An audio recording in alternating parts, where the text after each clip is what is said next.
Hi guys, Shelly here. I'm so happy that I'm back. People are flying more. I'm so excited.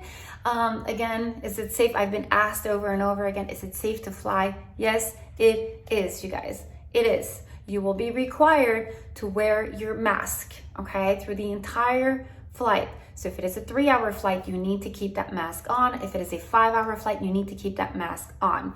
Now, so masks are required and very important, but you do get to fly. It is safe as long as you take precautions. If you know you are sick and your immune system cannot handle the virus in case you do catch it, then do not expose yourself publicly just yet.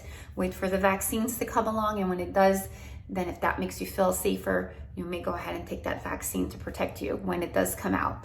Until then, stay home. Now, if you feel that you are young, you're healthy, you can handle a tiny pneumonia version of a pneumonia or handle any kind of side effect that COVID can give you, such as respiratory issues, itchy skin. I know it gives you diarrhea. I know for a fact that it gives you body aches, backache. It'll give you ear issues. You'll start getting a lot of pains in your ears. And these are all from friends and family I've spoken to. These are all the signs that COVID may be within you. Fever, obviously. Some people have nausea, head spinning, weakness. I know UTIs are very, very popular. Apparently when you have a UTI, some kind of like thing going on down there, it is a sign that your immune system has gone down, that you need to increase your vitamins and that your COVID may be coming on.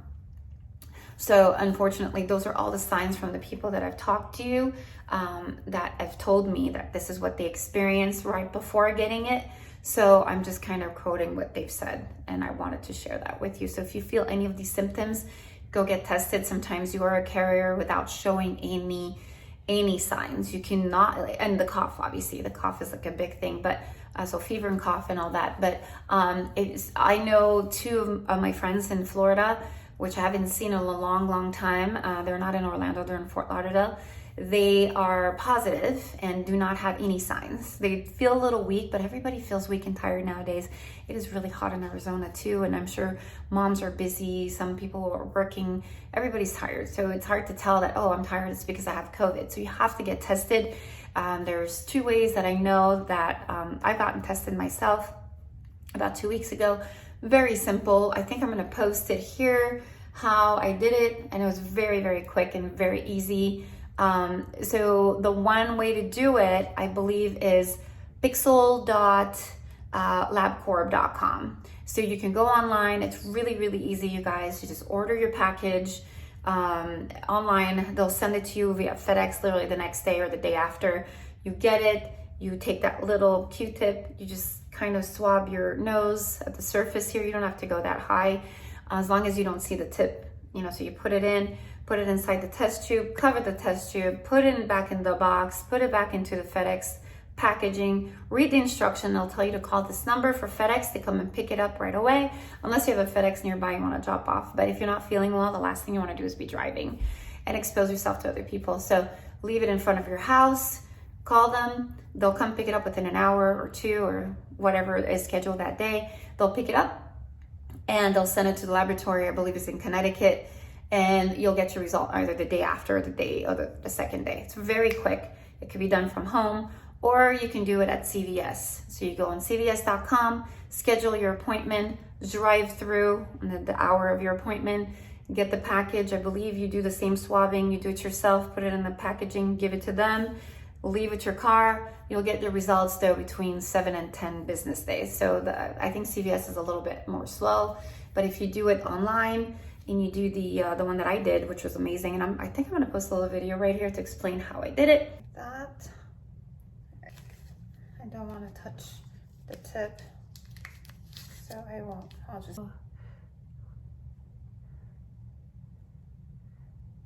Undo that, 1, 2, 3. I'm gonna go and screw it in. Okay, I have the instructions so you can get an idea of how to do it. And also where to go.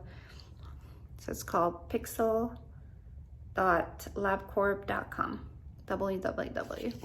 It includes one saline collection tube, one swab, one biohazard, one box, registration card, and one FedEx right there. It's pretty. They do ask for your insurance card, so make sure you have that handy. And everything was done online. I didn't speak to anyone. I just did it, got the result. The result was negative. I was relieved. And I just wanted to be safer and know, sometimes you just want to know.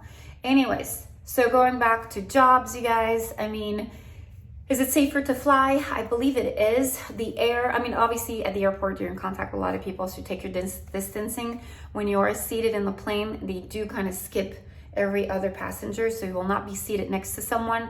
Now, I heard, unfortunately, that Frontier don't really go about, but they don't really abide by those rules of how people fly with them, and they literally have people next to them. So I think they're trying to work on that.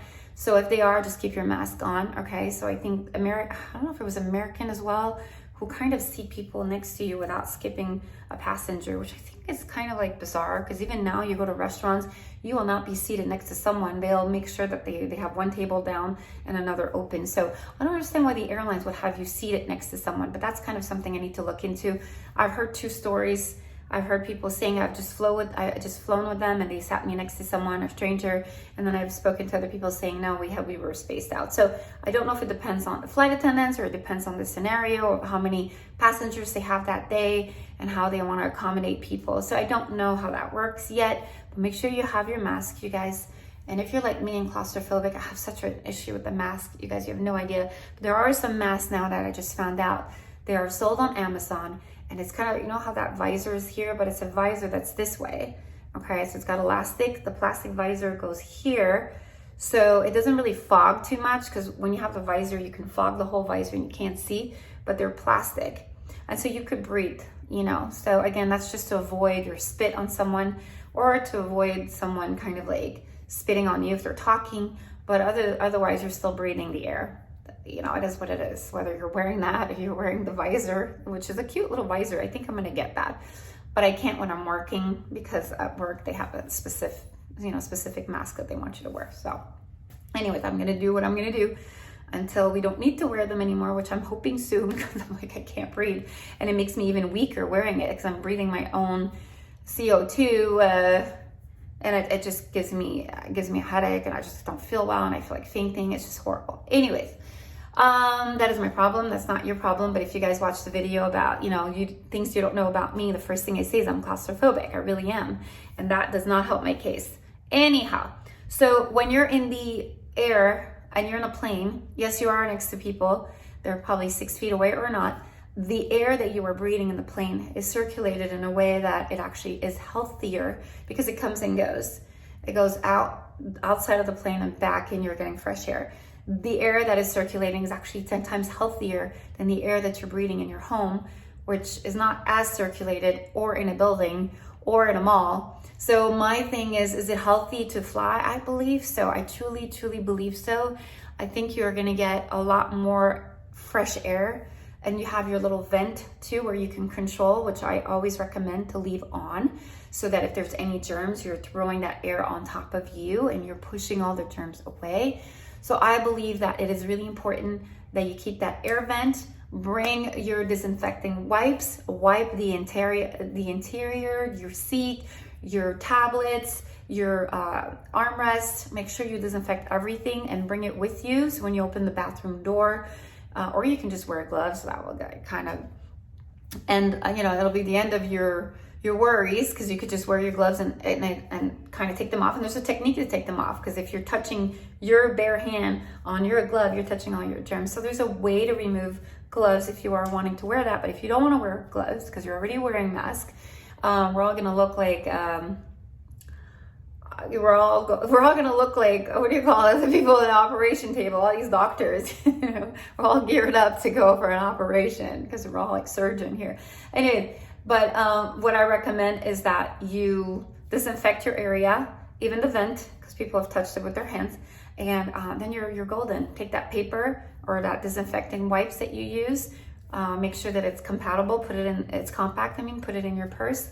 The flight attendants will walk through the aisles, and before we even take off, they'll pick up the garbage because they know that you're using wipes to do that. So that's genius. If not, we have the little barf bag, put that in there, close it up, make sure it's kind of sticking out so that they can pick it up, or you can throw it in the garbage. So anyways, always sanitize, sanitize, sanitize. I can't reinforce that enough. If not, then take your hand sanitizer, clean your hands, get a little tissue and clean your area. Takes 2 seconds and it'll avoid you from grabbing or catching or anything that maybe the person before you who was seated there could have passed on to you. So with that said, I am so excited that the airlines are starting to open up a little bit. Things are starting to pick up a little more.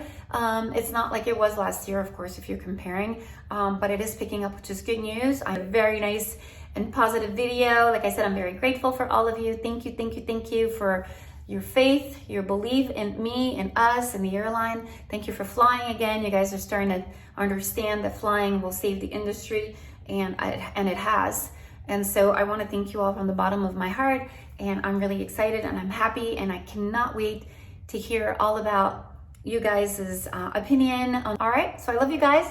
Thank you so much for listening to me today. I just hope that you guys have a great day, and I love you. I love you guys, and you guys be safe and keep. Bye.